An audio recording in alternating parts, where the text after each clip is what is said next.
Hello, hello. This is Rice, back with another recap from OTP. It's been a while since I've been here, and yeah, just thought it was time to showcase what's been going on recently. And so, most recently, we have here the result of the MLCW Trial League war against BD Hellblazers. Came away 1 star short, couple percent short as well, but we put up a very good fight. It was very close. Definitely had the potential to pull out the victory here. Just didn't make it all the way through. So let's look at the let's just look at the war in general. So as you can see here, they did that's their side. So they did not manage to clear all of our Town Hall 11s, but then as you saw earlier, we didn't clear all of theirs either. They had one dip fail, we had two, which I guess ends up really hurting us. Neither side pulled out a 10v10 triple. And both sides cleared the 9s. So really, yeah, it just came down to that one dip fail difference. So let's go ahead and take a look at the roster. So there's Argat with a nice dip 6. As you can see there, look at those percentages on Guido and Swift. Just really close on the dip fails. Unfortunate, really. Let's see, there's Wojo with a fresh hit 10v11 2-star. We're going to take a look at that soon. Boss Master with a 6-pack. Jaya Force with a 6. Game Over is Irish with a 6, and the Unity is Swift with a 6 as well at Town Hall 9. So we're going to take a look at a couple of attacks from them. Starting off with, where is he? Wojo's fresh hit 2-star. Alright, so we have this base here. I'm sure some of you have seen it before. I bet Wojo has as well. Yeah, basically, it's one of those where it's not exceptionally difficult to get the Town Hall, but if you invest everything in the Town Hall, then percentage will kill you. So, Wojo, knowing this, starts off with a Queen Walk. Down here, there's a bunch of point defenses, which is pretty scary area to Queen Walk through. But it looks like he's going to deal with those one at a time very nicely. Drops the Rage to keep Queen alive through all of this. Seeking Airmine hits his healers, but that's not going to pose a threat. And yeah, under fire from 5-point defenses. Another heal had to be dropped just to speed Queen through. Going to need ability as well. Pulls the CC with that, and under ability takes out 3-point defenses. So really saves herself a bit there. Getting that poison down for the witch, or 2 witches actually, and a little bit sketchy. Queen got pretty low, didn't have ability there. Still under fire. Going to need that 3rd rage for the Queen Walk. But yeah, that was the bulk of his attack, so very good on him to make sure the Queen stayed up, and as you can see there, taking out the Eagle before it even activates, so that's definitely going to help him in this raid. Drops that Quake to get the Town Hall low, and Queen does go down, but she got a bunch of value, did some nice funnel work as well. Going to drop this Baby Dragon down here, even though lost the Queen. Yeah, she got her job done for the most part. Golem and Bowlers up here at the top, just setting that funnel even nicer. Another Baby Drag comes in.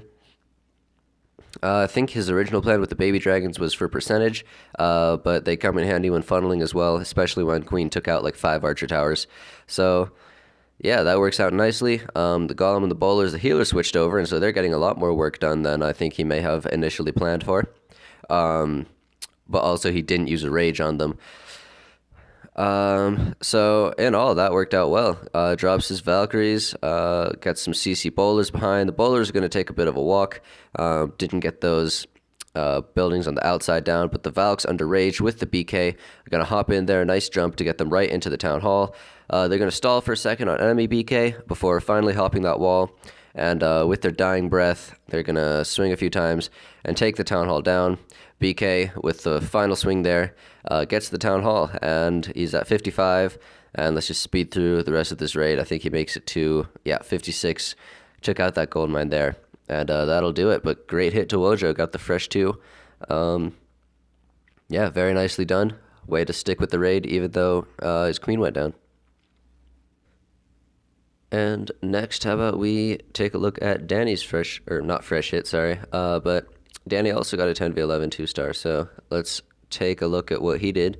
Kind of similar attack, pretty much. Starts with the Queen Walk. I'm going to beat through a bunch of storages down here. Let's just ×2 this for a little while.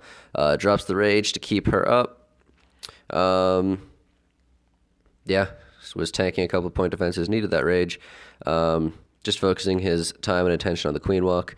Definitely want to do that. If you're going to invest in a queen walk, then the last thing you want to happen is for your queen to die.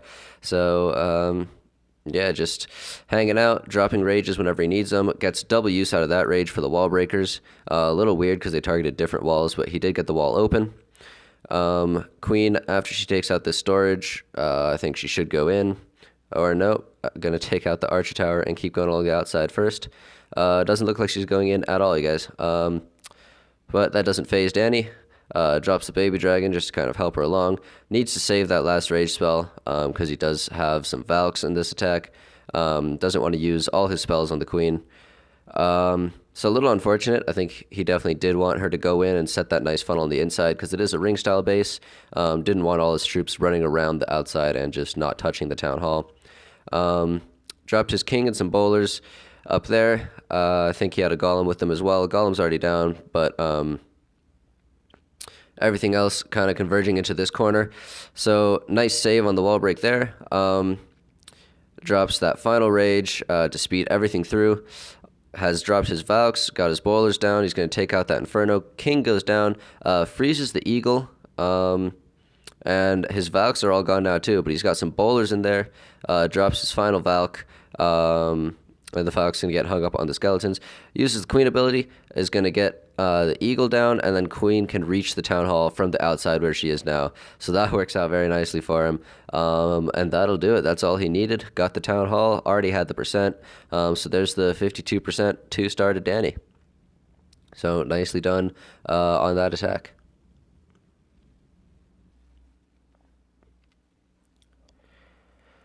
All right, moving on down. Let's hit some Town Hall 9 action.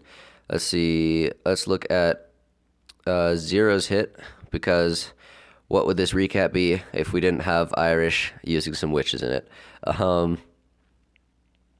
Yeah, just another classic Irish witch attack. Very witch susceptible looking base.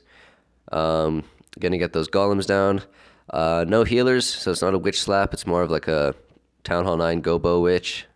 Because I assume he has bowlers in the CC. That would only make sense. Drops that jump to get them over these wizard towers. Good thing he's taking out the wizard towers early so that they don't wreck on some skeletons in the later phases of the attack. But yeah, there they are, CC bowlers. Kind of taking the jump. Not really, but King is in there. Oh, there they are, finally. King in there with the poison for the CC, and the Queen has dropped that second jump already. Nice overlaps to make sure that the golems keep moving instead of beating on a wall, because as you saw, there were no defenses in that middle compartment with the CC, so just had to make sure the golems could reach defenses through the jump spell so they didn't retarget to a wall. So very nice there. And yeah, you guys all know how these raids look. Just a bunch of witches, bunch of skeletons. Bowlers all still alive. And yeah, this base is done for. Nothing really left that can stop the raid. That troll wall, taking out helping the Tesla take out some witches down here at the bottom, but not a problem. Still plenty of witches, and let's just fast forward through this one, guys. This one is a wrap. Still has Queen ability, save that for the end, and he has pretty much everything converging out of that builder hut in the corner. So there's the good old-fashioned witch raid from One Trick Pony.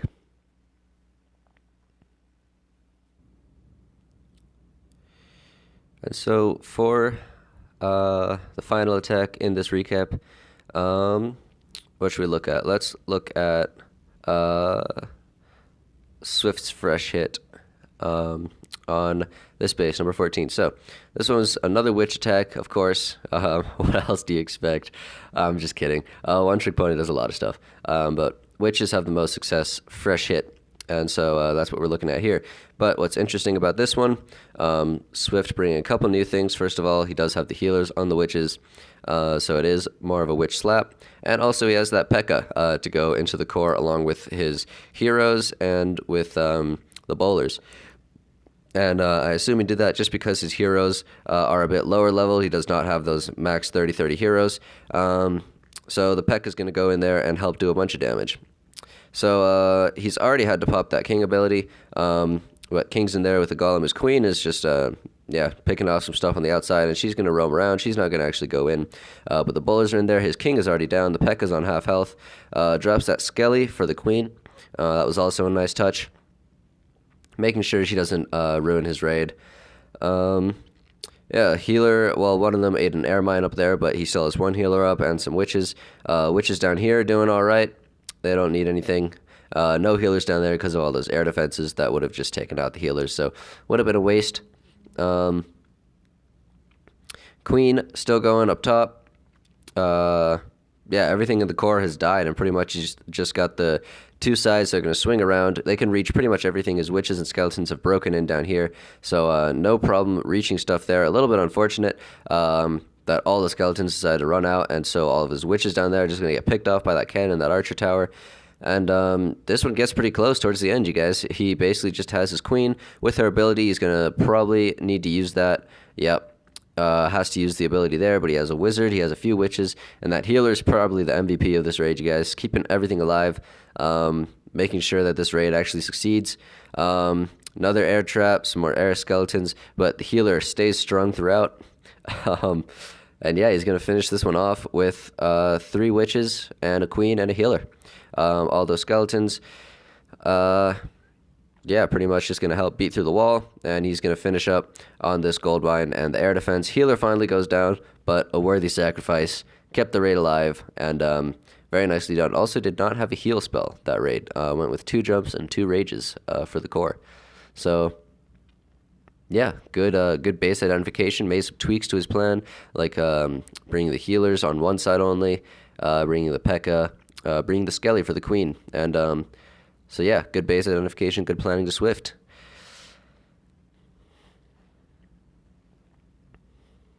Alright, you guys, that'll do it for this recap. There's the results again. 67 to 68.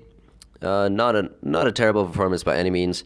Just got slightly outperformed. But look for us again in the coming weeks because, yeah, as I said, OTP is only improving. Got plenty of new recruits flowing through. If you would like to join OTP, I'll have a link down in the description of this recap below.